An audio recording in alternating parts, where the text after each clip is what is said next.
This is a production of Off the Hook Sports with Dave Hooker.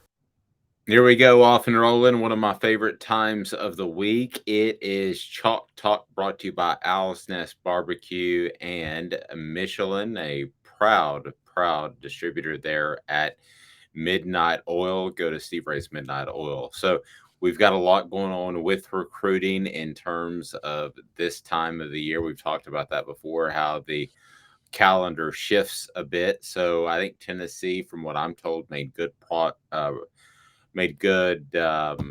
what's the word I'm looking for? Made up some ground on some other schools, I guess. Progress, that's the word. It's a hard word for me. I apologize, Chris, but they made progress on some of the other prospects that they are recruiting. So, yeah, Tennessee has something. They do have something good to sell, NIL or not, Chris. I think that's pretty apparent. It is, and as we've talked about, this is kind of a busy time for different schools, and they pick their big weekends. Had a big weekend, a week ago, a pretty good one this past week, and then this next weekend, an even bigger one is on tap as they're chasing a lot of guys, some really good guys, and some guys that I think are have a chance to develop. And I know we'll get into some that we'll see where they end up. We'll have a little bit of a gander of where they might end up, but it's hard to tell for certain. But knowing that you're in the mix in some of these uh, is really a positive sign. But closing the deal is always the real challenge in recruiting. Very true. TJ Searcy, I want to ask you about him. Defensive lineman, 6'5", 250 pounds, out of Upton Lee High School in Thomaston, Georgia. Most think he ends up at South Carolina. What are you hearing, and what do you think of him as a player? Yeah, South Carolina wouldn't rule out Clemson. I can tell you, though, that the word I get is that Tennessee and Florida have recruited him the hardest. At least that's coming from his camp. Those are the ones that have shown the most interest, worked the hardest. Both have said things like, we have to have you, we need you. Doesn't mean that because they're recruiting him the hardest that they're the favorites to get him. But it's an interesting tidbit that I picked up. He's 6'5", he's 250, long, athletic. He's got growth room. He's got that wide shoulders to broad shoulders to add more weight. I mean, he can put on 25 pounds and will to the next level. I think he's got good athletic ability. Plays on both sides of the ball there. He's going to be a defensive player at the next level. His first step is pretty solid, smooth, not what I would call the quick twitch, explosive guy, but he's got good knee bend, good hip flexibility, can shoot his hands. He can bend the edge a little bit. He's going to need to improve his play strength at the next level. But, to me, he's a good player. He's a long, athletic, developmental guy. Again, Tennessee, Florida needing guys like that. South Carolina needing guys like that. Florida State's kind of backed off him a little bit, which is a little bit surprising. But a lot of coaches feel like he's not a top guy, just a good one. Some have looked at him, and I haven't looked at all the guys at that position in this class, but the coaches have said maybe, he's a top 50 guy among the defensive linemen in the class of 2023. But it'll be interesting to see. I think the Vols have a good shot because I don't see at this point, other than maybe Clemson, in Florida, I think Auburn's in it, but I think Tennessee's in better shape than Auburn. I think they're right there with Florida, unless the kid ends up not wanting to go to South Carolina or Clemson. I think Tennessee's is in good a mix as possible. But for people who are wondering, Georgia's don't have a high grade on them. Alabama doesn't have a high enough grade on them. So that's kind of where people see them, and that's why I think Clemson is he's more leaning towards South Carolina. Clemson hasn't recruited him that hard. He's not rated as high on their board. So I think South Carolina, Florida, Tennessee is what I'm hearing, with Auburn as a possibility because they're really desperate for more young defensive linemen as well. Interesting. I want to remind you that Chalk Talk is brought to you today by our friend at Owl's Nest Barbecue. Steve Ray has the best supplies that you can possibly imagine. They've got a midnight oil and service there as well. You can do anything to your car. It's hard not to gravitate over towards the Owl's Nest area of the store because, man, As they say, barbecue's not a food, it is a method. Slow cooking, it is phenomenal. They have all of the barbecue supplies you need, whether we're talking about wood chips, whether we're talking about rubs, sauces, it's all right there. Chris has had it. It is absolutely fantastic in the heart of Ooltewah. So check them out. Let me throw another name at you. These are the three names that I found, three of the most intriguing from the weekend. Stanton Rammel. He is growing in the kind of player that coaches, I think, really dream about. He's long, rangy, 6'7", 310 pounds. But when you do get to that 6'7" range, you better be able to either move your feet or play really lower than 6'7" would indicate. Because if he doesn't have good feet, he's going to struggle to play at tackle. I doubt he's going to be one of those guys that can get low at 6'7" and play guard. So Michigan State, Auburn, and Arkansas have been in the hunt. But just what are your thoughts in general of Rammel as a player and where he might end up? He's a tall kid, and he looks to be in that range. I don't have a verified weight on that, height on it, but he carries it pretty well. He moves fairly well for his size. Plays at left tackle. I think he's got average is slightly above knee bend and hip flexion. I think he's a functional athlete. I think he has good balance and body control. I think he shows some ability to anchor at that level. Um, and I think he shows some ability to win with some strength at that level, but he's going to have to get stronger. I think the best thing he does is play with a good feel and understanding of the position. I think his length is good, but he's going to have to put on some strength put on some weight and some strength, no question. I think the kid's actually a pretty good player, personally. Um, his dad played at Alabama. They haven't offered him. They don't have him rated very high. And you look at it, a lot of the programs in the better programs in the SEC don't have. I mean, it is a Michigan State, Arkansas, which eats a lot of 3 stars, and Auburn. So you kind of see it, and this is kind of one of those guys that I think is a good player that I think Tennessee thinks is maybe better, and Michigan State I think that could be better. If people like to use this, I don't, but this is how people rectifies guys. Most people would have them kind of as a 3-star, but I think Tennessee sees them more as that kind of that 4-star area. They don't use star grading system. They use a different grading system as all colleges do, but that's how people relate. So that's why I throw that out, even though I don't like to. So I think there's a good chance, particularly because the level of competition at a Tennessee, Auburn, I think Michigan State's a good program. Mel does a great job recruiting, but I think Arkansas is interesting to watch because of the fact that they do a great job there. The head coach is a great line coach, but I think Tennessee's in pretty good shape there, and I'm curious to see if they can reel him in, because I don't think that Alabama offer is coming. We'll see. Alabama's been known to come at the last minute, and if they miss out on guys, this may be a guy late. Even if they commit, just don't throw out Alabama in the mix. But it's going to be up to Alabama, because I think that he would like to go there.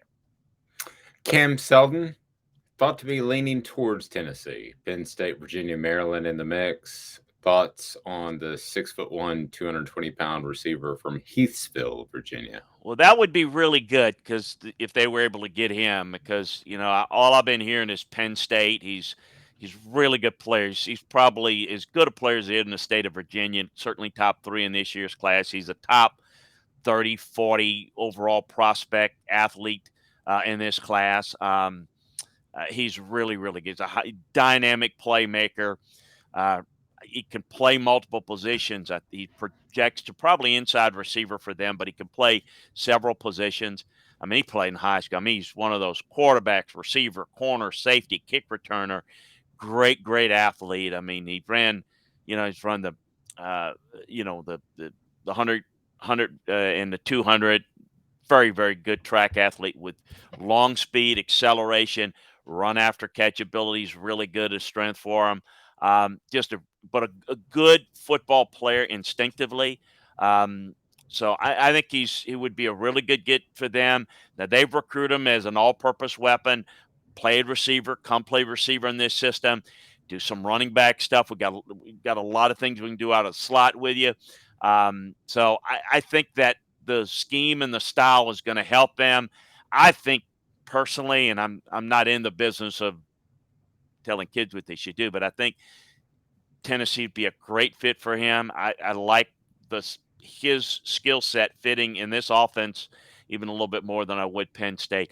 Virginia's working them hard, being an in-state kid, but I don't see that happening. So we'll see where that plays out. I like the fit at Tennessee, and you say they're leaning. That's great because I've heard from the coaching, you know, uh, uh, process and listened to those guys that they think it's a Penn State lean. So that'd be a good get out of Virginia if Tennessee were to get them. Interesting. A lot of good stuff in recruiting to talk about this time of year, which still is odd to be in June instead of it being December. A lot of good stuff right there at Owl's Nest Barbecue. Go to owlsnestbbq.com, owlsnestbbq.com if you're listening on Spotify, watching on YouTube, on our website at offthehooksports.com. The link is there. They also have the Green Mountain Grills that are so awesome. It's the set it and forget it type of thing. It is fantastically incredible. It's like a really cool outdoor crock pot for guys, Chris. You and I can't even mess that up. You just set it and you walk away. That's pretty strong. Absolutely. That's what I need. You can't mess it up.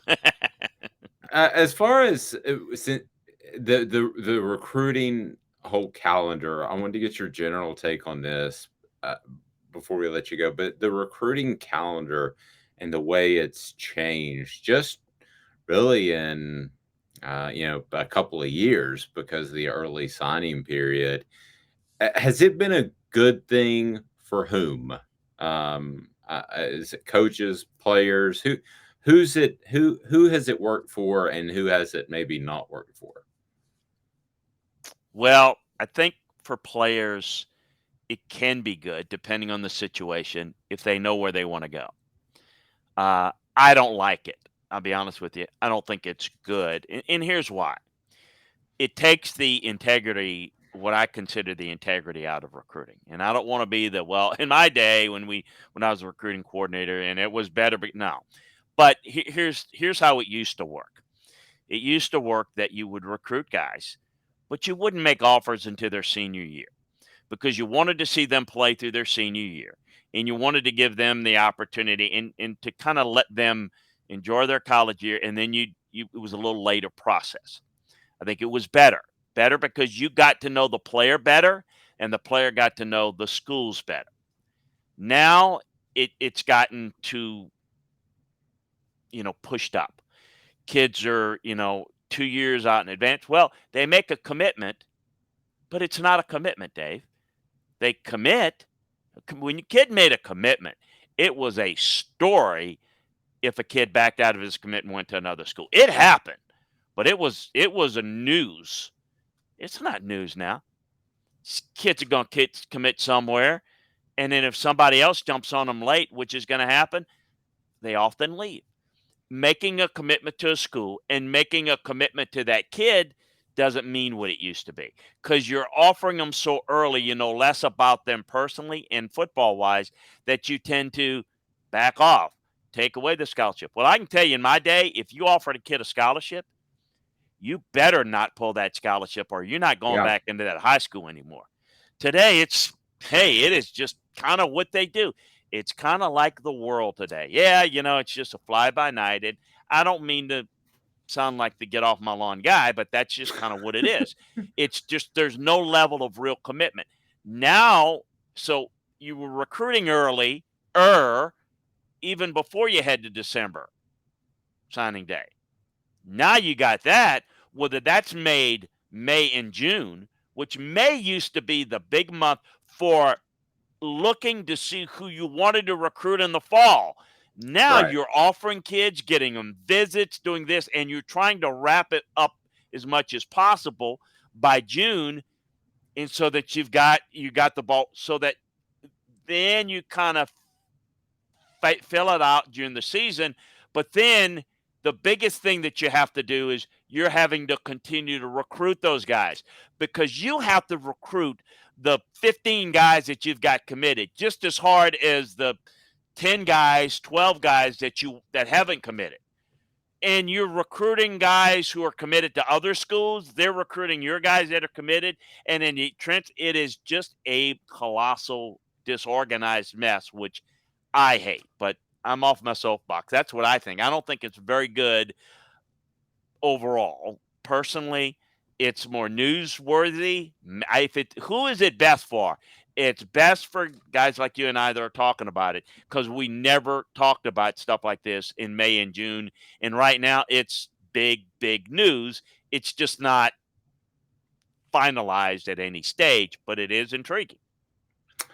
Well, yeah, I can tell you that it truly is bizarre. This was a truly an evaluation time where you would have camps and you would watch kids and you would get to know who you wanted to recruit more for the next class. That of course, there was some recruiting, but when I say next class, I mean 2 years down the road. Yes. I'm not just talking about next year. I'm talking about.